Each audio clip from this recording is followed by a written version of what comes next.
Salam and welcome. Thank you for joining part number 23 of this book, Islam in the Media. And we're looking at the creation of mankind and how the universe was created. And there to understand this is Islamic viewpoint, and thereby we can get to understand Muslims and Islam a bit more better. Right. So let's continue with episode number 23. The entire creation in the heavens and the earth submit to the will of God. They have no choice in this matter. They have to love and obey God by instinct and by default. They cannot choose between alternatives. They have to comply, and that is why they have submitted their will to the divine will, and they are known as Muslims.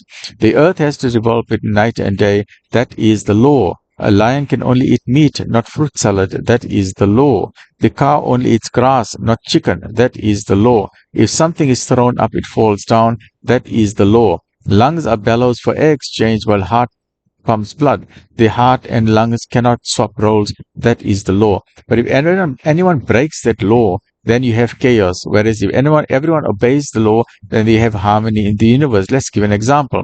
A lion eats meat. A lion is a carnivore, and a cow is a herbivore. But if a lion goes to the doctor and the doctor tells the lion, "Hey, Mr. Lion, your cholesterol is a bit high." So as a medical doctor, I'm telling you, we did a blood test, your cholesterol is high, you're going to get heart problems. So you must stop eating red meat. Yeah? Lion, Mr. Lion, have some Greek salad. Greek salad is very good for you, right?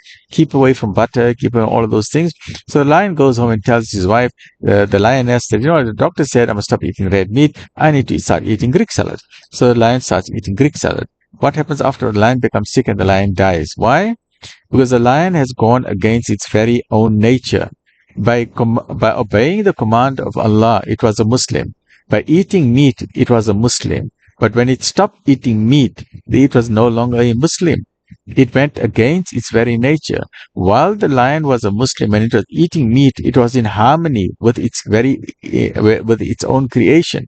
But when it went against its very nature, when it stopped obeying the command of God to eat meat, it then started eating Greek salad and the lion died. So anything that obeys the command of its creator is a Muslim and is in harmony with the rest of the universe. Let's take another example. A cow eats grass or fodder. A cow is a herbivore. A cow does not eat meat. A cow does not eat chicken. So as long as a cow is eating fodder or eating vegetable matter, then the cow is in harmony with the rest of the universe, and the cow will be fine. Nothing will happen to the cow. The cow is a Muslim. But if the cow decides, now this is what happens in America and some Western nations, out of greed, they said, you know what, we're going to feed cows protein, we're going to feed them meat because they're going to become more bulkier. The bigger the cows are, we're going to make more money out of them.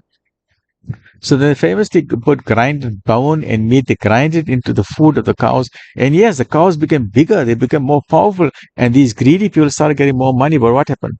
The cows developed mad cow disease, bovine spongiform encephalopathy, where the brain became too much, became crazy. Why? Because you cannot feed meat to cows.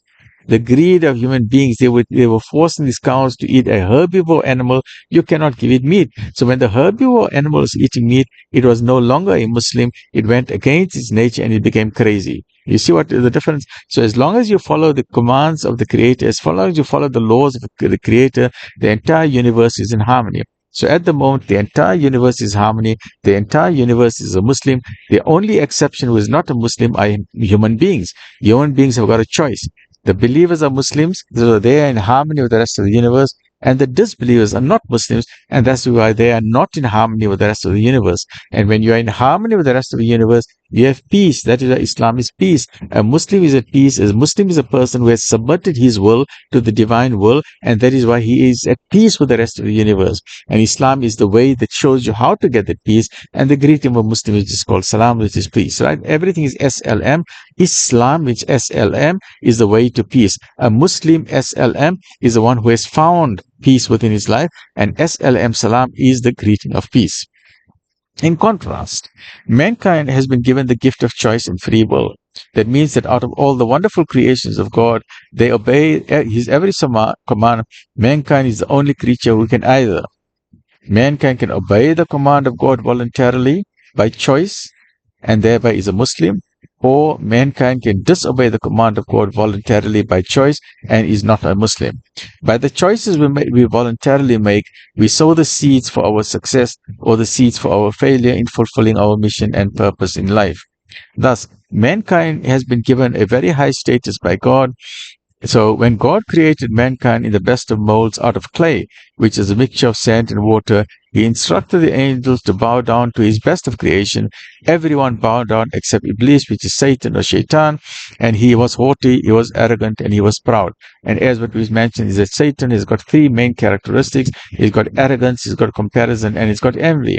When God most merciful created human beings, then God most merciful told Satan, they do not bow down to this amazing creature that I've created. I've given him this gift of knowledge. I've given him this gift of language. I've taught him the names of all things. This is a magnificent human creature that I've created. He's got a magnificent brain with 100 billion neurons and trillions of interconnections.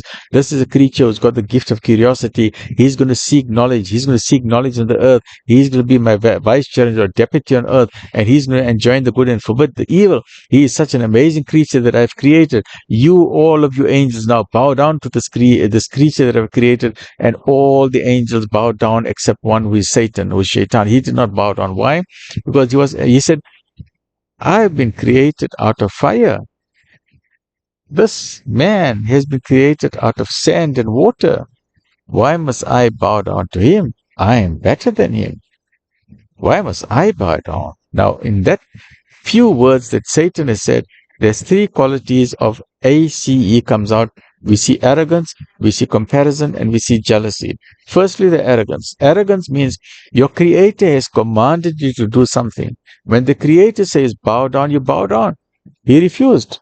Haughty, arrogance. I'm not going to bow down. That means he's got arrogance. Comparison. You say, but I'm made out of fire. He's made out of sand. I am better than him. Comparison. So as Muslims, we stay away from arrogance. We stay away from comparison. Don't say, I got a bigger house, I got a bigger car, I got a bigger, my children are more clever. Don't compare. And the third quality is envy or jealousy or hasad. Satan was so jealous of human beings because he said, he was watching. He saw trillions of angels, all bowing down to mankind, to a human being. And Satan said, but they must bow down to me. Why aren't they bowing down to me? They're bowing down to this. So he was jealous. So Allah then told Satan, you're out from here because arrogant people are not allowed in paradise. So Satan then said, oh, okay. I've been kicked out of heaven. Now these believers, these human beings on which the angels bowed down, I'm going to make sure I got company in hell. I'm going to distract them. I'm going to tempt them. I'm going to make them forget the Creator. I'm going to make them forget that they got a soul. I'm going to make them forget the spiritual existence. I'm going to make them forget that God is one.